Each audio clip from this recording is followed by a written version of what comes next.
يا نفس إن لم تظفري لا تجزعي.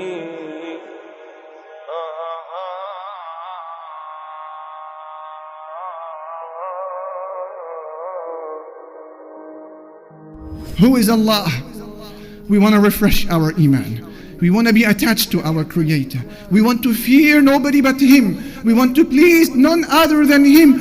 So who is Allah? Come with me to Surah Al-Hadid, chapter 57 of the Quran, where Allah, He says, introducing Himself to us, لَهُ مُلْكُ السَّمَاوَاتِ وَالْأَرْضِ. He is Allah who has the kingdom of the heavens and the earth.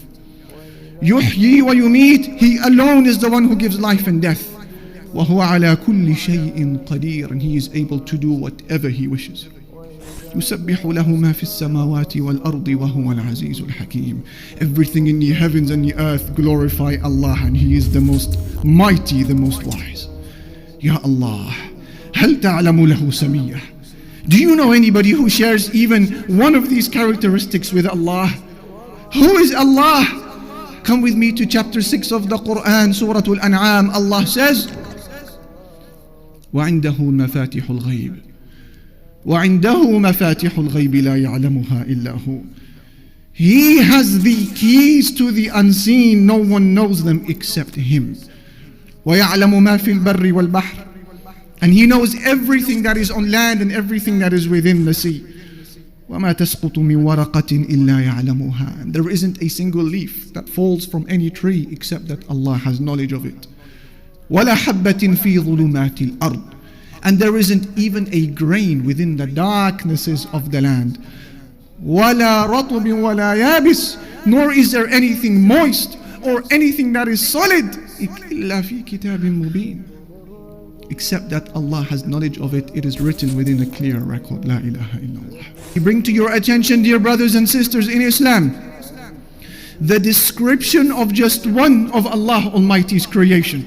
He is an angel, the chief of the angels, Angel Jibreel alayhi salatu wassalam. The Messenger sallallahu alayhi wasallam saw him in his true angelic form. Ahmad narrates in his Musnad that Abdullah ibn Mas'ud, the companion, he said, رأى رسول الله صلى الله عليه وسلم جبريل في صورته. رأى رسول الله صلى الله عليه وسلم جبريل على صورته له 600 جناح كل جناح منها قد سد الأفق يسقط من جناحه من التهاويل والدر والياقوت ما الله به عليم.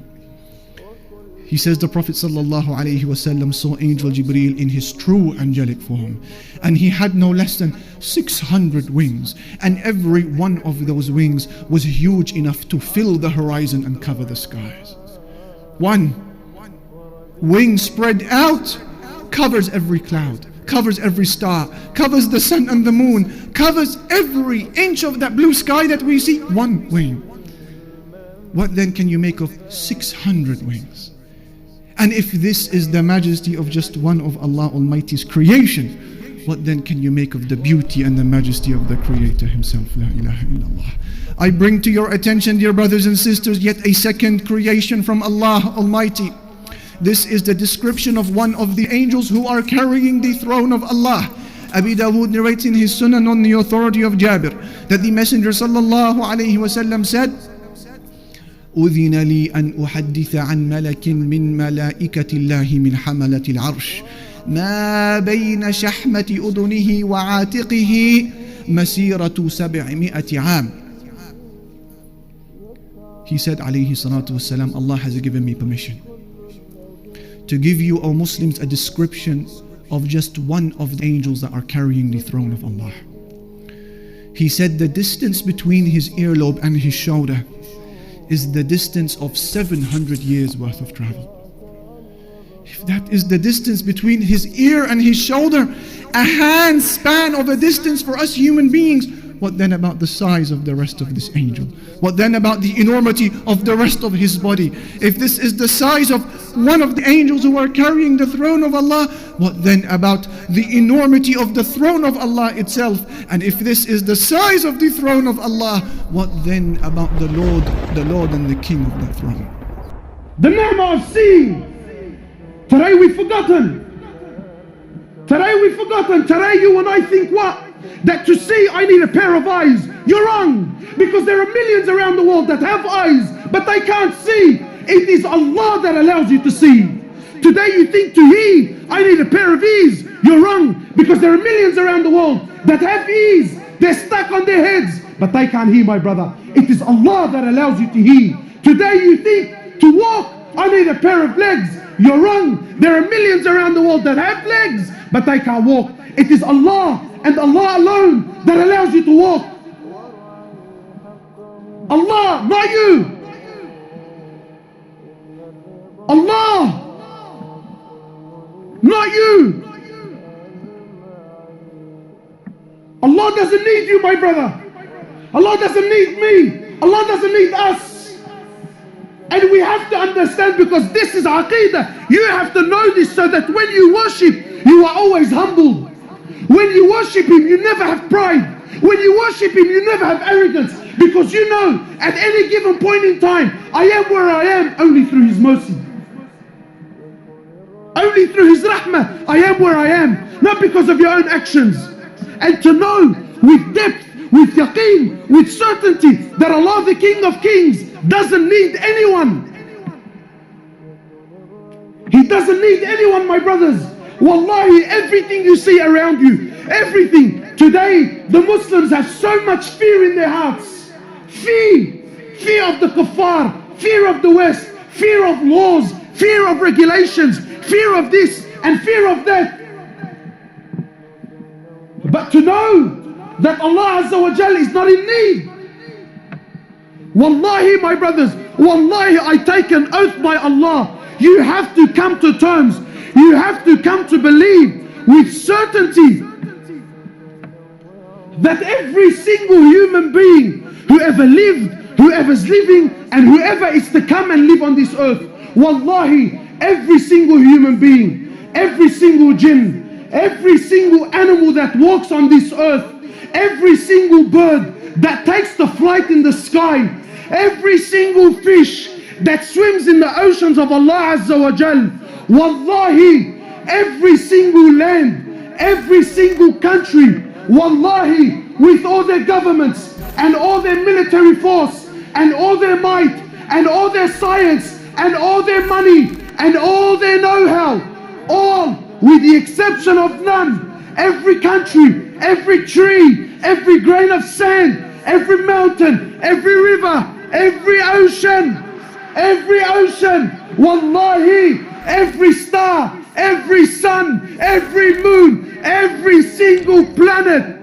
every single angel, the billions and billions and billions of angels, all of them, with the exception of none, Mikael, Jibrail, Israfil, all, the first heaven, the second heaven, the third heaven, the fourth heaven, the fifth heaven, the sixth heaven, the seventh heaven, the ocean above it, the eight that carry the throne of Allah, the arsh of Allah, all are dead, all are dead. Nothing moves, nothing stops, nothing makes, nothing breaks, nothing gives, nothing takes, nothing rises, and nothing falls, nothing harms, and nothing benefits in Allah.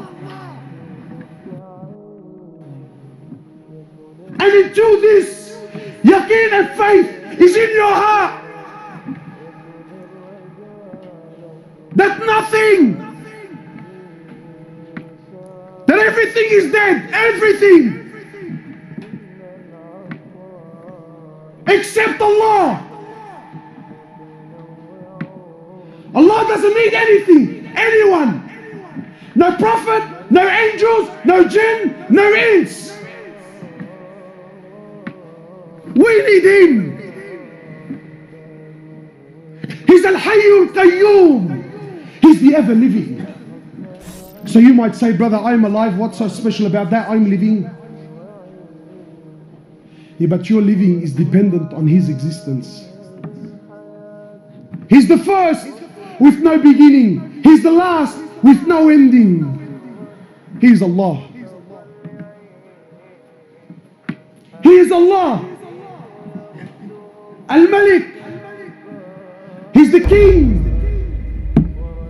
He's He's the King. He's the one who on the Day of Judgment, when everything will come to an end, when Allah Azza wa Jal will order the destruction of every living creature, when Allah Azza wa Jal will order the destruction, the death of every human, of every animal, of every jinn, of every angel, until there comes a point where there is absolutely nothing in existence except Allah. And Allah will call out, أين الملوك? أين أبناء الملوك? Where are those kings? Where are those kings who thought they were kings? Where are the sons of the